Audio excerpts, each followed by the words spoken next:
రాజులకు రాజు ప్రభులో ప్రభు అయిన యేసుక్రీస్తు నామమున మీకు శుభములు. ఈరోజు దేవుడు మనకు అనుగ్రహించిన వాక్య ధ్యానము కీర్తన గ్రంథము 27వ అధ్యాయము 5వ వచనము. ఆపత్కాలమున ఆయన తన పర్ణశాలలో నన్ను దాచును, తన గుడారపు మాటున నన్ను దాచును, ఆశ్రయదుర్గము మీద ఆయన నన్ను ఎక్కించును.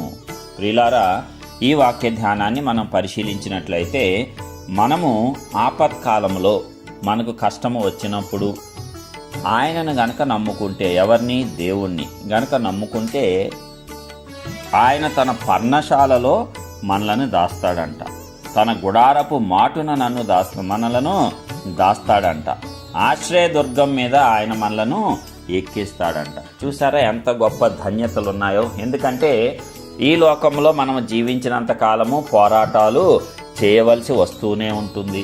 కాబట్టి ఆ పోరాటాలలో మనం విజయం సాధించాలంటే దేవుని యొక్క సహాయము మనకు అవసరము. అందుకే మనము ఆయనను ఆశ్రయించినప్పుడు ఆయన మనలను కాపాడతాడు. తన యొక్క మందిరము, తన యొక్క సన్నిధానము మనకు ఎల్లప్పుడూ తోడు నీడగా ఉంటుంది. ఎల్లప్పుడూ ఆయన తన గుడారపు మాటున మనలను దాస్తాడు. ఆపత్కాలంలో మనలను బలపరుస్తాడు. ఆ ఆపదకు మనము చిక్కకుండా ఆయన కాపాడతాడు. అనేకులు ఆయనను తెలియని వారు, మరి ఆయనను ఎరుగని వారు నశించిపోతారేమో అలాంటి ఆపదలో. అయితే ఆయనను ఎరిగిన వారముగా నీవు నేను నశించిపోము. అది మనకు ధన్యత. దేవుణ్ణి ఎరిగి ఉండటం వల్ల లాభము, ఆయన ఆశ్రయించటం వల్ల మనకు కలిగేటువంటి మేలు. కాబట్టి ఆ ఆపదలో తప్పించుకొని ఎత్తైన స్థలం మీద ఆయన మనలను ఎక్కిస్తాడు. ఆశ్రయదుర్గము అంటే ఒక ఎత్తైన స్థలము. ఏదైతే నిన్ను బాధించటానికి వచ్చిందో దానికంటే ఉన్నతమైన స్థలములో ఆయన నిన్ను నిలవబెడతాడు. ఆ ఆపదను నీవు పైనుంచి కిందకు చూసేలాగా చేస్తాడు. అది నీ మీద అధికారము చెలాయించకుండా చేస్తాడు. అలాగ నిన్ను మొదట దాస్తాడు, ఆపద బారిన పడకుండా కాపాడతాడు. తర్వాత ఆ ఆపద మీద నీకు అధికారాన్ని, విజయాన్ని ఇచ్చి నిన్ను దానికంటే ఉన్నతముగా నిలవబెడతాడు. ఇది మరి మన దేవుని వల్ల మనకు కలిగేటువంటి ధన్యత. అందుకే ఈ దేవుణ్ణి కలిగి ఉండుట, ఆశ్రయించుట ఎంతో ధన్యకరం. మరి అనేక మార్లు మనము దీనిని అనుభవపూర్వకంగా తెలుసుకునే ఉంటాము.